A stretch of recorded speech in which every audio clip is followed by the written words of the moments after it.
Hi, I'm Dr. Kimberley Bell.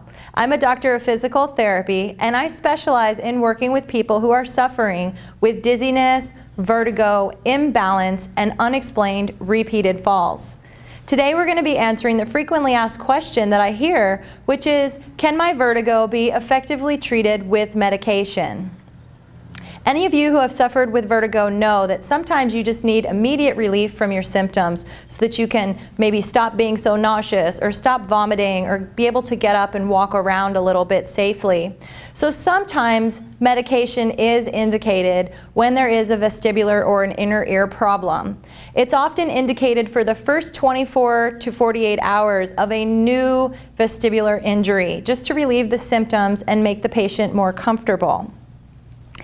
A lot of times, however, the medication that's used to treat vestibular symptoms causes drowsiness and blurry vision. So in older adults, even using this medication short term can increase their risk of falling. This medication's generic name is called Meclizine, and it's a vestibular suppressant. Now keep in mind that if any medication is prescribed by your doctor, you shouldn't stop taking it without the doctor's permission. However, this medication is often prescribed what's called PRN, or as needed. So if this is a medication that's been given to you as needed, then definitely talk to your doctor about when and for how long it's appropriate to take it. One of the things that I commonly see in people who are on Meclizine for a long time, I mean years and years, is what's called the anticholinergic burden of this medication.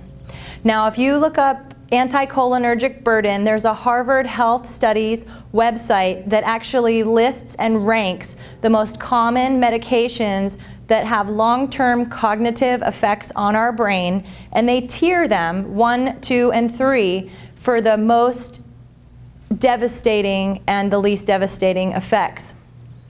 This Meclizine that people commonly take for vestibular problems is actually in the top tier of medications that can cause cognitive impairment with long-term use.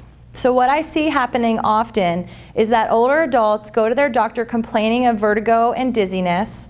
Their doctor gives them the medication to suppress the symptoms, which is the Meclizine, and short term it might suppress their symptoms, but it might also cause them to have more falls if they're drowsy or having blurry vision. And then long term, with the use of this medication, it can cause cognitive impairment.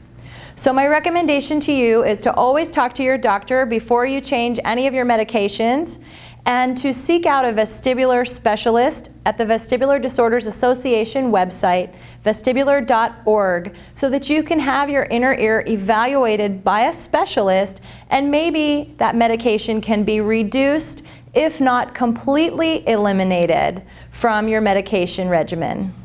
Once you have your inner ear evaluated by a healthcare provider that specializes in the vestibular system, they will be able to help you determine if you should stay on Meclizine long-term, which is indicated in cases where a full vestibular recovery is not likely, or where somebody has something going on with their brain that's going to continue to cause uncomfortable symptoms.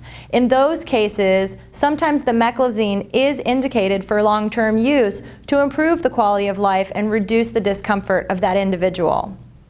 Thank you for tuning in to Frequently Asked Questions with Dr. Kimberley Bell. I look forward to hearing from you with your questions through my website, betterbalanceinlife.com.